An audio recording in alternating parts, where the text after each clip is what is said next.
करने के लिए हमने ठाना है। हमारा मिशन है, हमारा संकल्प है, हमारा विजन है। हर हाल में इस देश में सिर्फ दो जातियां होनी चाहिए, एक अमीर की, एक गरीब की। इस प्रण को लेकर के हम बागेश्वर धाम से रामराजा ओरछा तक 160 किलोमीटर की पदयात्रा कर रहे हैं।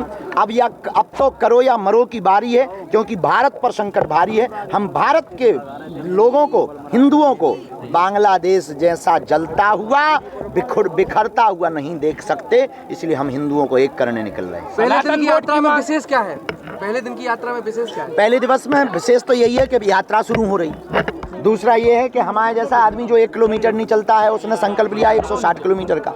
तीसरा सबसे बड़ा विशेष ये है, परम पूज्य जगत गुरु श्री हमारे गुरुदेव भगवान पद्म विभूषण रामानंदाचार्य पूज्य श्री रामभद्राचार्य जी गुरुदेव भगवान उस पद यात्रा में भगवान ध्वज दिखाने के लिए प्रथम दिन आ रहे हैं। आपने कहा मुस्लिम ईसाई भी इस यात्रा में शामिल हो सकते हैं। अगर उनको लगता है कि हम कार्य बहुत अच्छा कर रहे हो, इस देश की भागीदारी में उनको भूमिका निभानी चाहिए, तो देश तो उनका भी है। और इस देश में जितने भी इस्लाम, मुस्लिम और जितने भी ईसाई रहते हैं वो कन्वर्टेड हैं। उनके सब दादा परदादा जो है हिंदू ही थे, तो उनका ही कार्य हम कर रहे हैं, तो उनको आना चाहिए। आ जाएं तो नोट, आओ तो वेलकम, ना आओ तो भीड़ कम।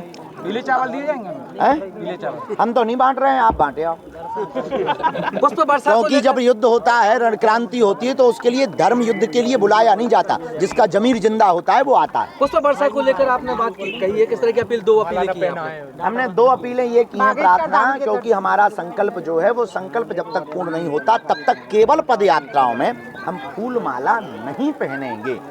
केवल पद यात्राओं में हम फूल माला, स्वागत, सम्मान स्वीकार नहीं करेंगे, क्योंकि हम स्वागत पाने उस यात्रा को शोभा यात्रा बनाने नहीं जा रहे। हम पद यात्रा विचारों की क्रांति जगाने के लिए लेकर जा रहे। फूल माला में फंस जाएंगे फिर विचार कौन देगा? इसलिए हम फूल माला उस पद यात्रा में स्वीकार नहीं करेंगे, खड़ाऊ हम नहीं पहनेंगे। हमारा लक्ष्य है जब तक हम भारत के हिंदुओं को एक नहीं कर लेंगे।